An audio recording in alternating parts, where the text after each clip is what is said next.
So what are some of the things that resellers do that cause them to fail and cause them to quit? Let's talk about this.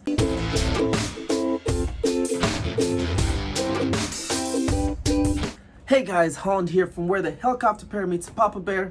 It's the Helicopter Bear, and guys, if you're new here, hit the like, subscribe, hit the bell icon, hit all the buttons. I'm currently doing my little giveaway. I'm giving away these. These are Air Jordan Retro 5. So if you're new here, you want to enter the competition, all you have to do, hit that subscribe button. But let's get into the video on why some resellers fail to make any sort of money or any sort of traction in their reselling. And I just sat there and went back and thought about it and thought about some of the things that I did that if I did not stop doing it, I would have sort of like failed and stuff. So let's talk about this. So number one, why do some resellers fail to sell things? And number one is a very, very obvious one that most people don't actually think about.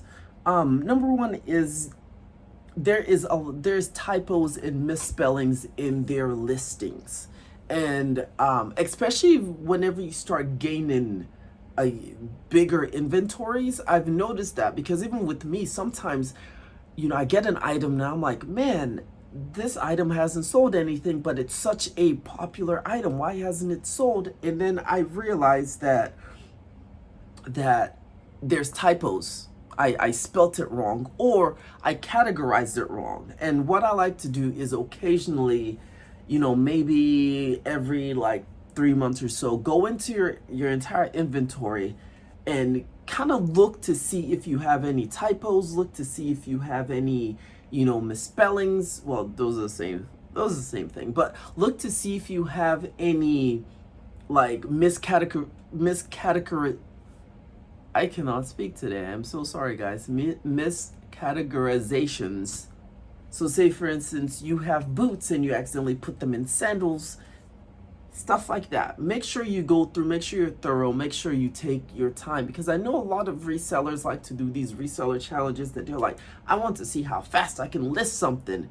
And sometimes when you do that, you make mistakes. So make sure you go through all of your stuff.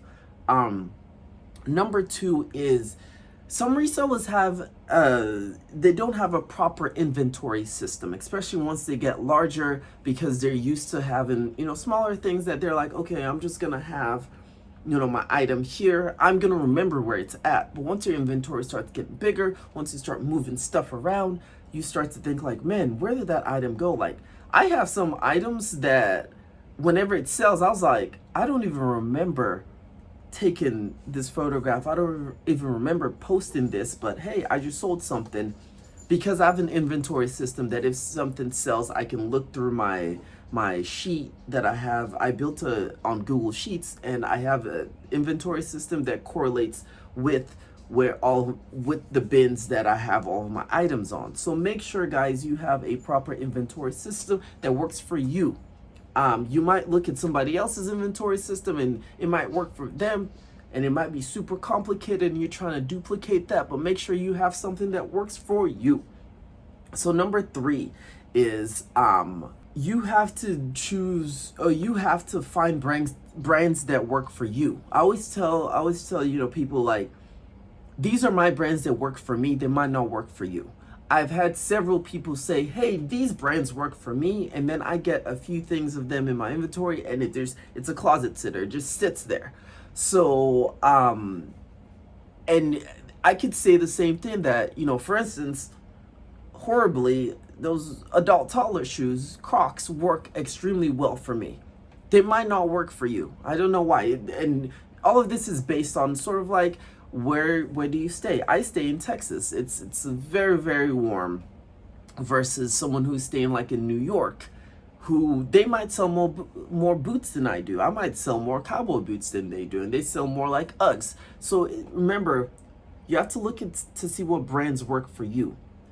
Best thing on how to find that out is when you're walking around, look down at people's shoes and look down at, you know, figure out what season it is and everything like that, and you could start to see correlations between that.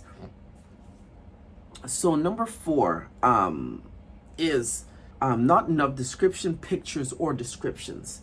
There's some people who are like, they just take the picture, they just put the name, and that's it. And they wonder why they don't sell, because they don't have enough descriptions, they don't describe it, or they don't have enough pictures. They might have 1 or 2 pictures versus someone else who has the same item who has like, 10 to 15 pictures.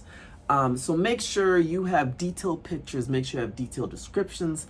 I don't mean go into like, like the website of the brand and copy and paste or whatever, but just have enough description that it's like, hey, for instance, this is from a smoke-free home. This has this many, like, look at the photos to see the correct size of this. This has, scuff on this end. This has maybe this. And just go into more descriptions, because if someone is looking to buy something from you, the first thing they're going to do is look at the pictures, see if you have a lot of pictures that show all the different angles, but also descriptions to see if there's any blemishes and stuff. And you think, some people are like, I don't want to say that because someone might not buy it. My thing is, say it, because if someone is going to buy your stuff after looking at the description, seeing that you have all these blemishes, then they for sure want this item, and they might not return, or they're for sure gonna be like, okay, I'm gonna get this, I'm not gonna return it because it has all the descriptions. So number 5, and number 5 is super, super important no matter what platform you're on. And number 5 is, do you look authentic? Are you trying to be a reseller but you don't even have a profile like picture, and it just has like the default picture and stuff? Someone might not want to buy that from you because you don't look authentic. Do you have like 4 numbers right out 4 numbers after your name on that? And the reason I'm saying that is because usually when people are scamming, most scammers use bots to generate like profiles, and with those you can't just choose, like, say for instance your name is John Doe. Usually those bots put a lot of numbers and stuff after it, so it'd be like John Doe 4567. If your profile looks like that and you don't have a, you don't have a picture, or your picture is blurry and stuff like that, you might not look authentic. If you look into, your descriptions on who you are and you have nothing there, you might not look authentic, and people might just pass you on because they're like, this looks like a scammer. But yes, guys, this is, it was a short video of just something I was thinking on why, some people aren't like selling, and I just wanted to, share the knowledge, share the wealth. But guys, if you have any questions, anything, put them in the box below. Do all the things, like, subscribe. Till the next video, I'm out, guys.